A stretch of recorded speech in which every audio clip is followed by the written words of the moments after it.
الحمدللہ رب العالمین والصلاة والسلام علی سید المرسلین اما بعد۔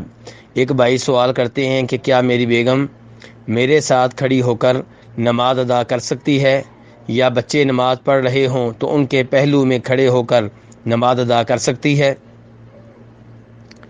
تو گزارش یہ ہے کہ جب عورت اپنی نماز پڑھ رہی ہو اور خاوند اپنی نماز پڑھ رہا ہو، عورت اپنی نماز پڑھ رہی ہو اور اس کے بچے اپنی نماز پڑھ رہے ہوں، تو عورت کے ان کے پہلو میں، ان کے دائیں، ان کے بائیں، یا ان کے پیچھے یا ان کے سامنے کھڑے ہو کر نماز ادا کرنے میں کوئی حرج نہیں ہے۔ نبی علیہ الصلاۃ والسلام کی بیگم اور ہماری ماں جناب عائشہ رضی اللہ عنہا فرماتی ہیں کہ میں نبی علیہ الصلاۃ والسلام کے سامنے لیٹی ہوتی تھی، میں آپ کے اور قبلے کے مابین ہوتی تھی اور آپ نماز پڑھتے رہتے تھے۔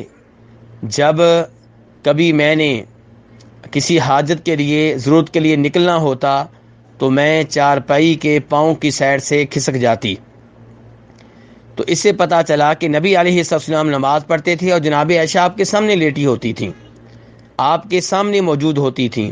اس حدیث کو امام بخاری اور امام مسلم نے روایت کیا ہے۔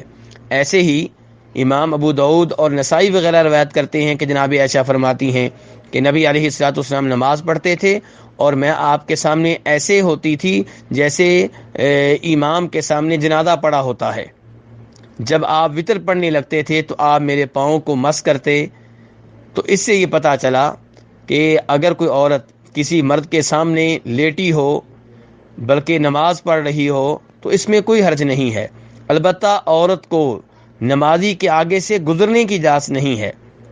ہاں، نمازی کے آگے اگر سترہ ہو تو سترے کے آگے سے وہ گزر سکتی ہے، لیکن سترے اور نمازی کے بیچ میں سے اسے گزرنے کی اجازت نہیں ہے۔ ایسے ہی اگر عورت کے مرد کے ساتھ نماز پڑھنے کا مطلب یہ ہے کہ باجماعت نماز ادا کی جا رہی ہے، عورت جماعت کے ساتھ نماز پڑھ رہی ہے، تو پھر عورت کو چاہیے کہ وہ امام اور اس کے مقتدیوں کے پیچھے کھڑے ہو کے نماز ادا کرے۔ سب سے آگے امام ہوگا، پھر مرد مقتدی ہوں گے اور پھر عورتیں ہوں گی، کیونکہ یہی کچھ نبی علیہ الصلوۃ والسلام سے ثابت ہے۔ واللہ تعالی اعلم۔